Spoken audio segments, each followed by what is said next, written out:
welcome to our channel. We are doing history series. In this, we have completed some important topics regarding the Indus Valley civilization, Vedic era, as well as Buddhism, Jainism, and pre-Mauryan era. So if you have not watched that videos, please do watch that videos and come to this video for your better understanding.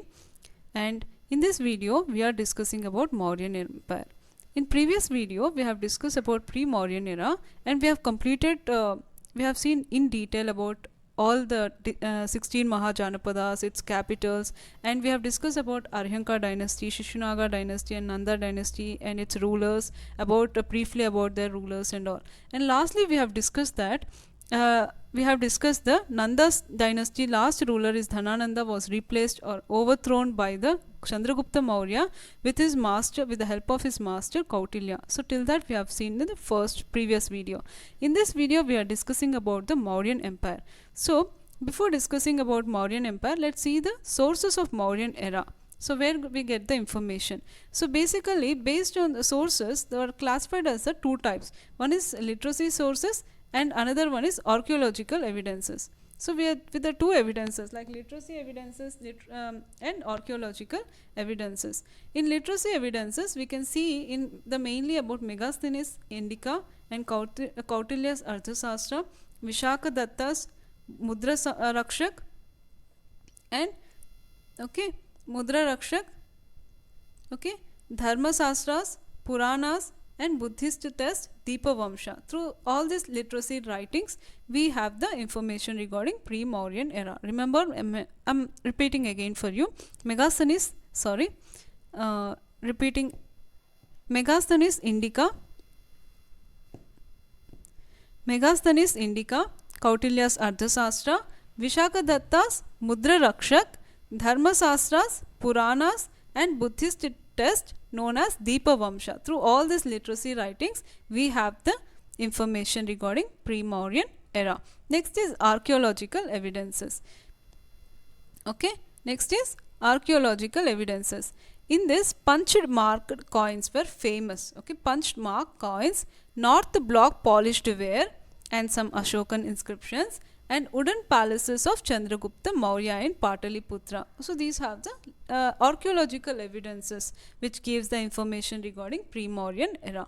I am repeating because this is very important according for the exam point of view. Punched marks coins, north block polished ware, Ashokan inscriptions and wooden palaces of Chandragupta Maurya in Pataliputra. So these were seen in pre-Mauryan era. These are the archaeological evidences of pre-Mauryan era. So let's see next about Chandragupta Maurya, who is the founder of Mauryan Empire. So remember, Chandragupta Maurya is the founder of Mauryan Empire. So who is this Chandragupta Maurya? Chandragupta Maurya is I have already told, he overthrown the Nanda dynasty ruler Dhanananda with the help of his master Kautilya. So Chandragupta Maurya was also known as Sandrakotas according to the Greek. In the Greek literature, Chandragupta Maurya was known as the Sandrakotas. Sandrakotas. So he led the foundation of the Mauryan Empire. So in around 322 BC to 298 BC. So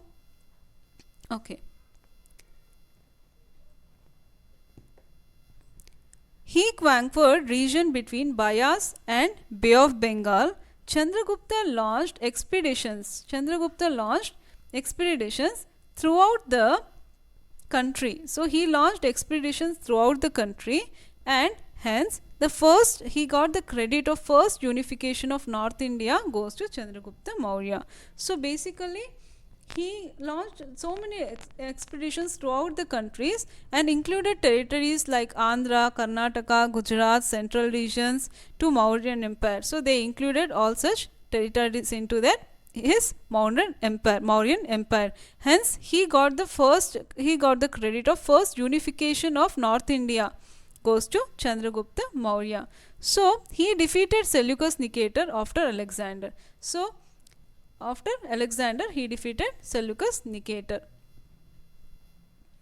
Again, so next in 305, Chandragupta Maurya defeated Seleucus Nicator, the Greek emperor after Alexander. Okay. Next is Megasthenes, a Greek ambassador, was sent by Seleucus in Chandragupta court. Okay. Chandragupta court. And according to the Jaina sources, Chandragupta Maurya embraced Jainism towards the end of his life and abdicated to the throne in the favor of his son. So he went to for starvation. He died of starvation. Remember, he went to the Stravana Belagola and he died of starvation. So, and his Jain guru was name is Bhadrabahu. Okay, remember the name is Bhadrabahu. With the help of his master, he went to the Stravana Belagola and died by slow starvation. Okay, it is known as slow starvation, known as Salekhan. Okay, in Jain inscription.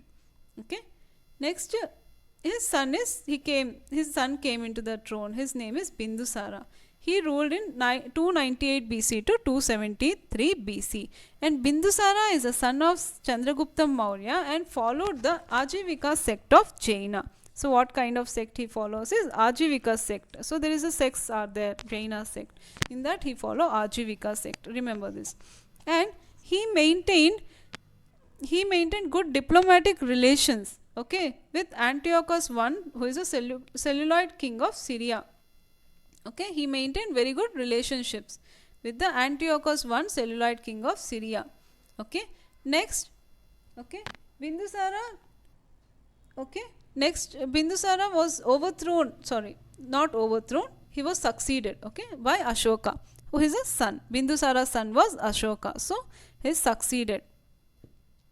Okay, okay. Ashoka ruled for 273 BC to 237 BC.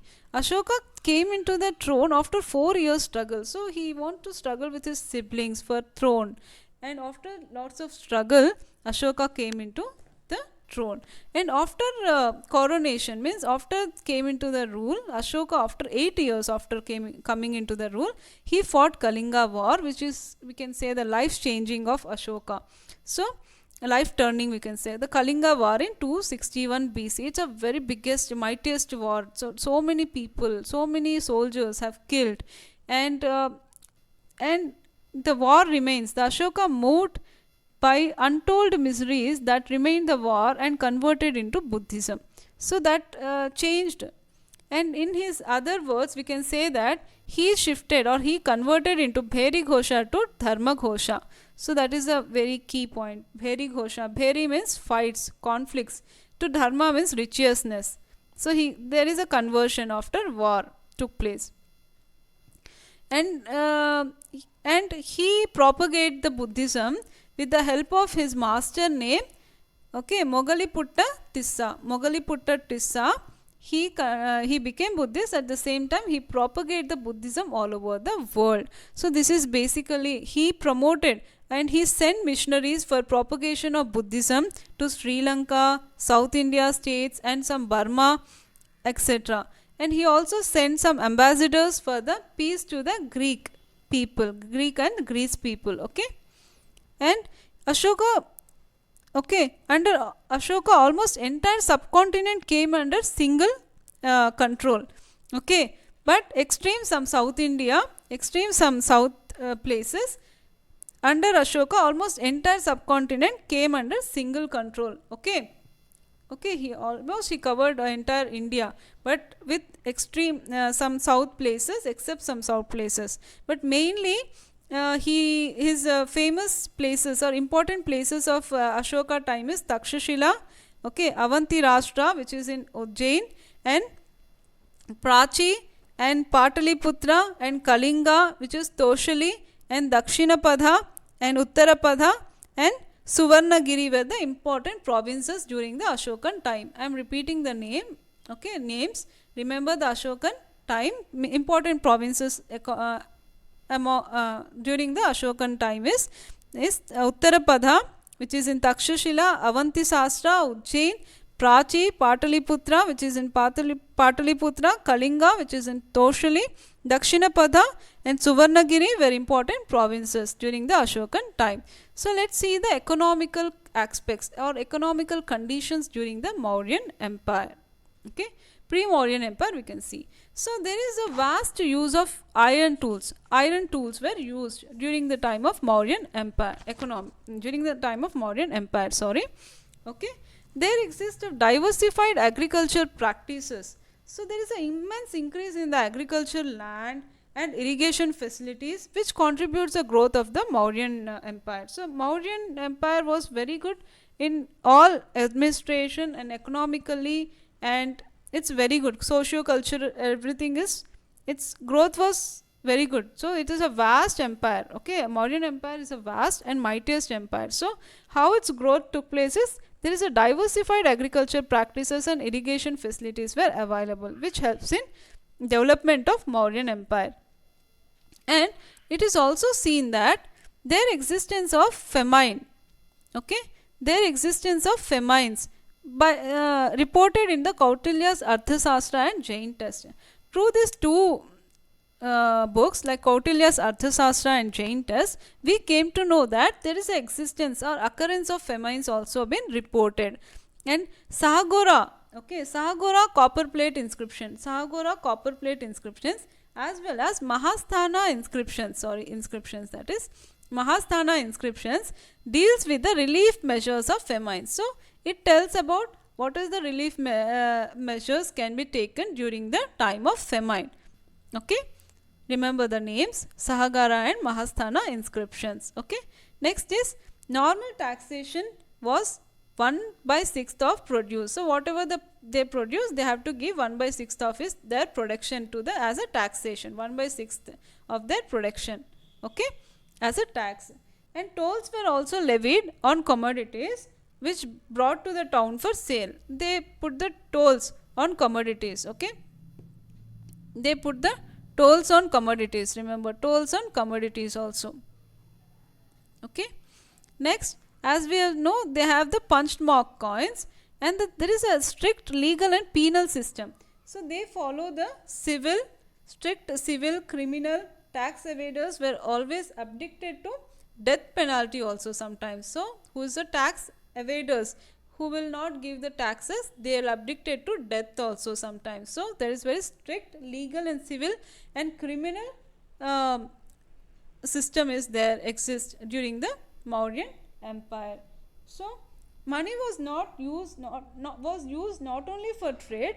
They also give the government paid its officers in cash also. So they use the money for giving the salaries to their staff also. So the king will give the salaries to their ministers and all. Okay, and salaries were range of 48,000 panas to 60 panas per annum. So they will give their salaries to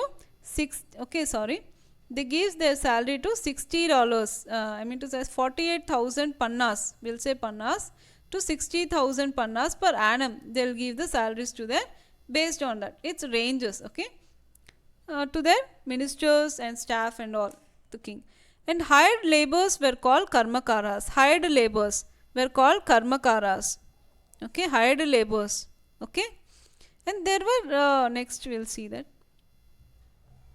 there exists state monopoly over mining, forest, salt, sale of liquor, manufacturer, and arms and metallurgy. So state monopoly is nothing but of the state has full control. Wherever this the production of mining and forest, wherever the existence of forest, salt, they took everything under control of state itself. So whatever, even if they want to levy the taxes also, export and import, whatever, the entire control of these things were under the state. So hence they will know the state monopoly. So state monopoly of mining exists, forest, salt, sale of liquor, and manufacture of arms and metallurgy exists. And there exists a slavery also. Slavery was also exists, and there exists a Vama system. So Vama is nothing but of a Shankara Vivah. We'll say there is a Vama system in that Shankara Vivah. Okay, Shankara Vivah is nothing but of the seen, Shankara Vivah we seen, and there exists it nothing but of the marriages like intra marriages and intercaste marriages also seen, like same two kinds of same things, like caste, same caste and different caste people marriages also seen in this during this period. And Kautilya mention, basically Kautilya mention 9 categories of slaves, but Megasthenes mentioned sevenfold social divisions. Like Kautilya mentioned 9 categories in his Kautilya's Ardhasastra. Kautilya's mentioned 9 category of slaves, but Megasthenes mentioned 7. Okay, 7 fold social divisions. The 7. So that is the difference between Kautilya and Megasthenes. And as per Jatakas tiles, untouchables like Chandala, Nishad, Shabar, etc. were ill-treated. So we seen that Jataka stories of Buddhisms, okay, Jataka stories of Buddhist literature, they'll see the some 3 to 4 types of Shudra people, we can say, they're always been ill-treated, like Chandalas, Nishads, Shabars, etc. the names of the Shudra people, they're always ill-treated. Okay, next is women's position were totally deteriorated severely. They are very underestimated and okay, they are neglected. We can say there is totally neglected. Their rights, their totally rights and all very neglected during this period. Okay. Okay. Next is most artisans were Shudras, were ill treated. So they are mostly the Shudras were artisans. So Brahmanas means they are very priest and they are very rich and they have lot of respect in the society. At the same time, Shudras are nothing but of, they are mostly are the artisans and small laborers and all, they are always been ill treated. Okay. Okay, next.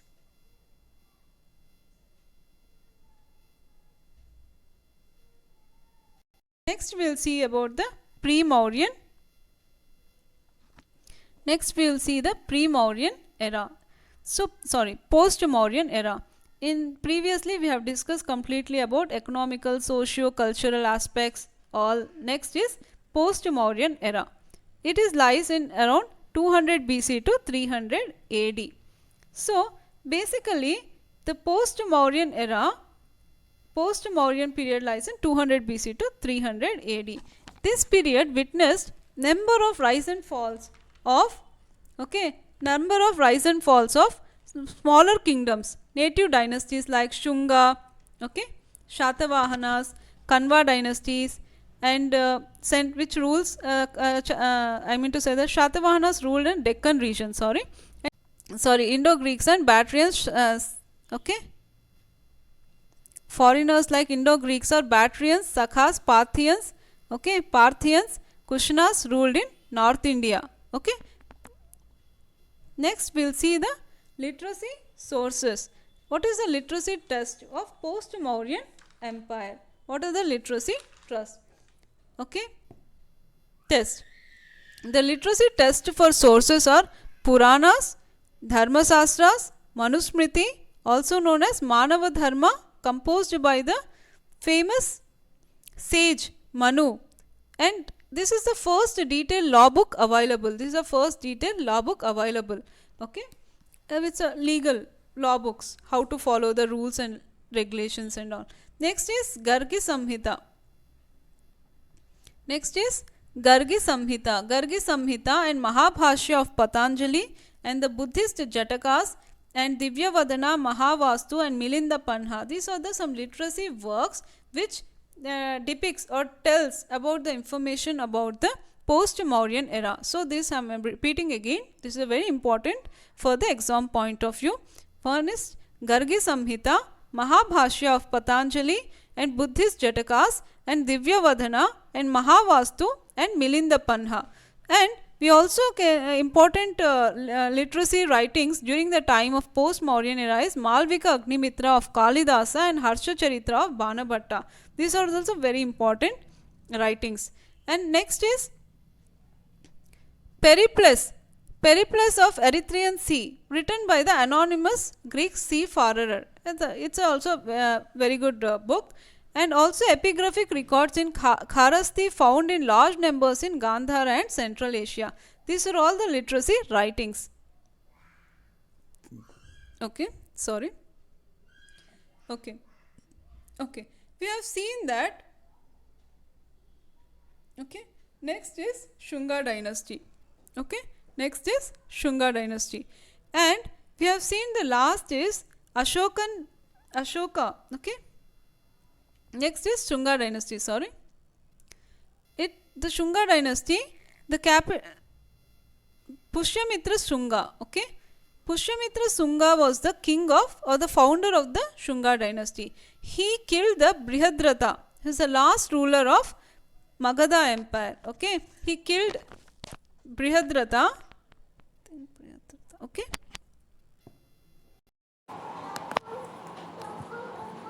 Okay. Okay. Shunga dynasty was ruled by 187 BC to sorry. Okay. 187 BC to 78 BC. The capital or the founder of Shunga dynasty was the Pataliputra.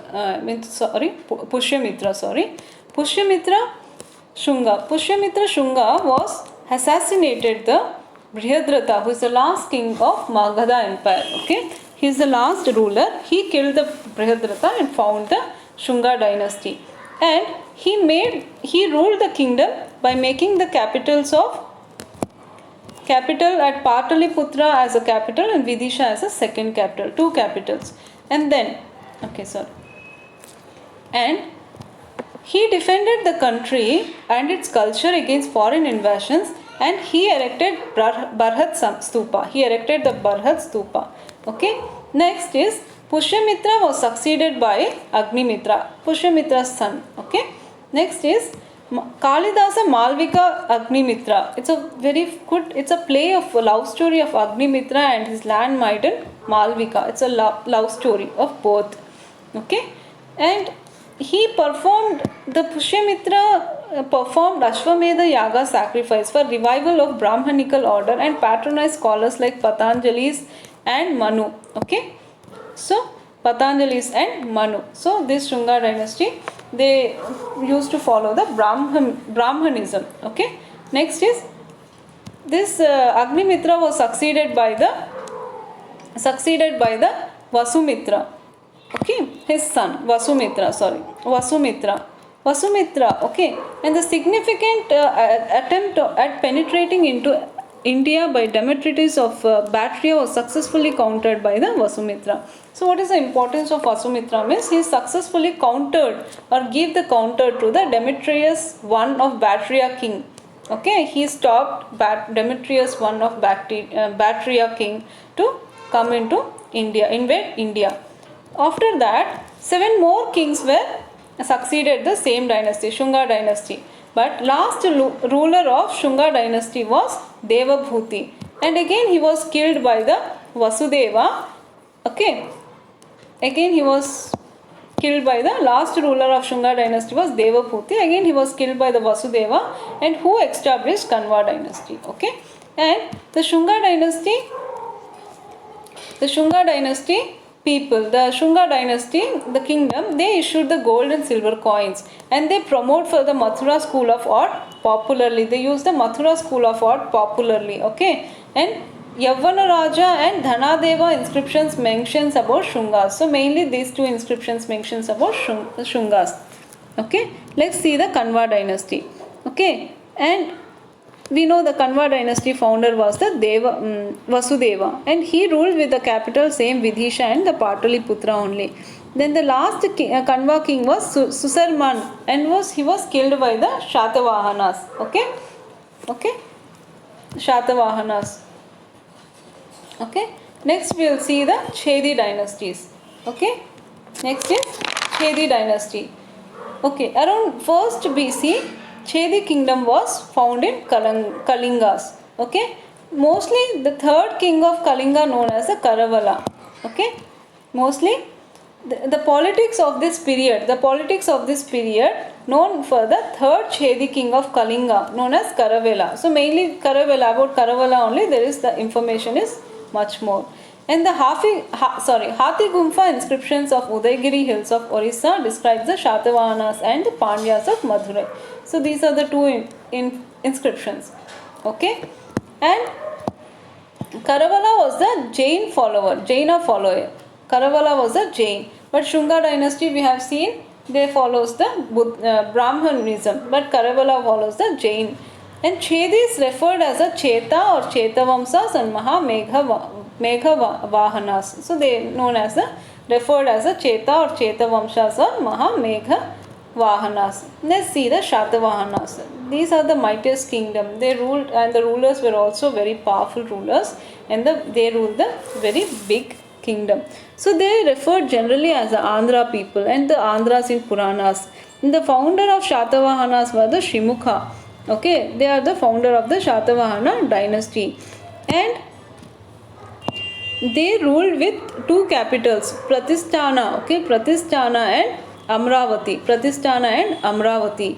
And the information obtained from Aitreya Brahmana, Puranas, epics, Brihat Katha of Gunadeya and Kama Sutra of Vatarayana. So the information regarding the Satavahanas can be seen by the literacy writings like Aitreya Brahmana, okay, Puranas and epics, and some Brihat Katha of Gunadeya and some Kama Sutra of Vatarayana. Okay, we are seeing, and some archaeological evidence like Nana Ghat, Nasik, Hathi Gumpha, Yerragudi inscriptions of Ashokan will gives the information about Shatavahana's kingdom, information about Shatavahana's era.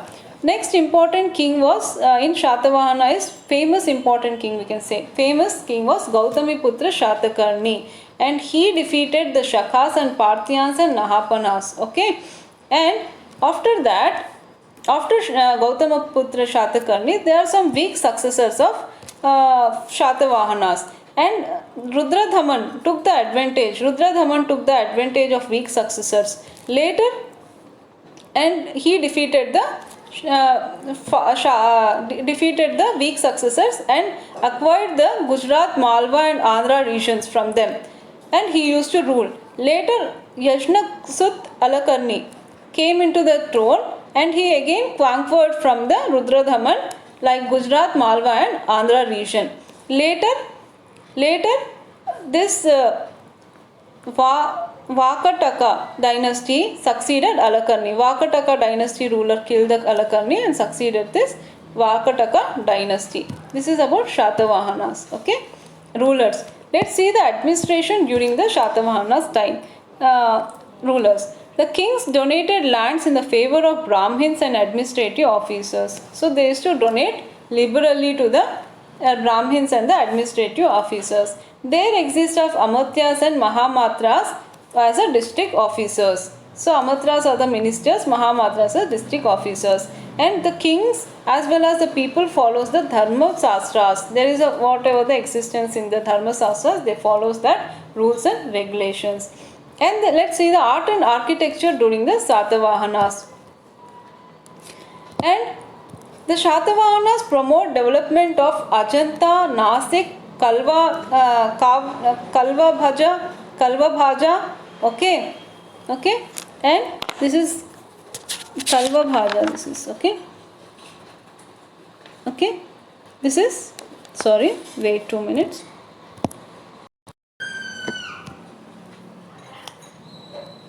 Okay, let's see the kingdom administration.